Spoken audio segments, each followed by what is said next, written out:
देखिए, केंद्रीय नेतृत्व ने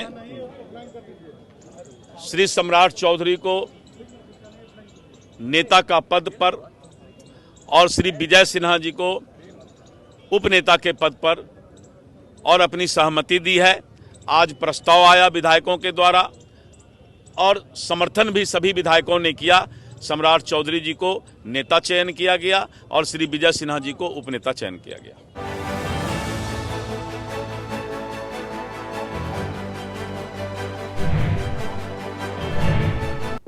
नमस्कार, मैं हूं प्रियंका और आप देख रहे हैं नक्षत्र इंडिया। बिहार चुनाव 2025 में बीजेपी की जीत के बाद सम्राट चौधरी विधायक दल के नेता और विजय कुमार सिन्हा उपनेता चुने गए हैं। एक बार फिर से दोनों का नीतीश सरकार में डिप्टी सीएम बनने का रास्ता साफ हो गया है। ऐसे में सवाल ये उठता है कि आखिर ईबीसी और राजपूत विधायकों की इतनी बड़ी संख्या में जीत कराने के बाद भी कुशवाहा जाति से आने वाले सम्राट चौधरी और भूमिहार जाति से आने वाले विजय सिन्हा पर बीजेपी ने क्यों दांव खेला? बीजेपी ने क्यों अपनी पुरानी परंपरा को बिहार चुनाव में जबरदस्त जीत के बाद बदल दिया? इस फैसले के पीछे बीजेपी के किस नेता का दिमाग चला? क्या बीजेपी के चाणक्य और देश के गृह मंत्री अमित शाह ने अहम रोल अदा किया या फिर बिहार के जटिल जातिगत समीकरण के चक्कर में यह फैसला लिया गया? बिहार विधानसभा चुनाव 2025 में बीजेपी को मिली बड़ी जीत के बाद पटना में हुई पार्टी विधायक दल की बैठक में सम्राट चौधरी को नेता और विजय कुमार सिन्हा को उपनेता चुना गया है।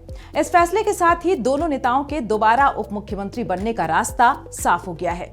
बीजेपी का यह फैसला न केवल पार्टी के आंतरिक संतुलन को दर्शाता है, बल्कि इसके पीछे केंद्रीय गृह मंत्री अमित शाह की एक गहरी और दूरगामी रणनीति काम कर रही है, जिसका लक्ष्य 2029 के चुनाव तक बिहार में पार्टी के आधार को मजबूत करना है।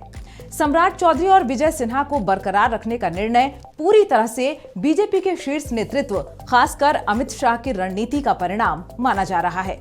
इसके पीछे का तर्क है निरंतरता बनाए रखना। सम्राट चौधरी और विजय सिन्हा ने विपक्ष में रहते हुए और फिर एनडीए की सरकार में डिप्टी सीएम के रूप में पार्टी के लिए सफलतापूर्वक काम किया है। उनकी जोड़ी ने सफलतापूर्वक एनडीए को जीत दिलाई है।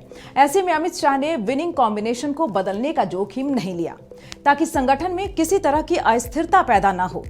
सम्राट चौधरी कुशवाहा समुदाय ओबीसी से आते हैं, जबकि विजय सिन्हा भूमिहार समुदाय का प्रतिनिधित्व करते हैं। यह चयन बीजेपी के सवर्ण प्लस ओबीसी फॉर्मूले को मजबूत करता है, जो पार्टी को सिर्फ एक जाति तक सीमित होने से रोकता है। बिहार में ईबीसी वर्ग को साधना बीजेपी की रणनीति का हिस्सा है, लेकिन उप मुख्यमंत्री पद पर इस बार भी ईबीसी के किसी नेता को सीधे तौर पर प्रमुखता नहीं मिली है। इसके पीछे भी ठोस राजनीतिक कारण है। सम्राट चौधरी को उप मुख्यमंत्री बनाकर बीजेपी ने एक मजबूत ओबीसी नेता को आगे किया है। कुशवाहा जाति बिहार में यादवों के बाद सबसे बड़ी ओबीसी जातियों में से एक है और यह वर्ग पारंपरिक रूप से नीतीश कुमार के वोट बैंक का हिस्सा रहा है। सम्राट को आगे रखकर बीजेपी इस वोट बैंक को स्थायी रूप से अपने साथ जोड़ना चाहती है। इससे ईबीसी के बीच भी पार्टी का संदेश पहुंचता है कि ओबीसी वर्ग को उच्च प्रतिनिधित्व मिल रहा है। वहीं विजय सिन्हा को बनाए रखकर पार्टी ने अपने पारंपरिक सवर्ण वोट बैंक भूमिहार, राजपूत, ब्राह्मण को स्पष्ट संदेश दिया है कि उनका प्रतिनिधित्व शीर्ष पर बरकरार है।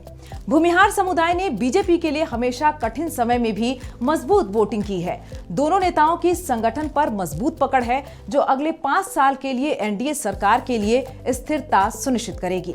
हृदय से आभार व्यक्त करते हैं सभी माननीय विधायकों ने जो विश्वास व्यक्त किया है, उनका भी हृदय से हम आभार व्यक्त करते हैं।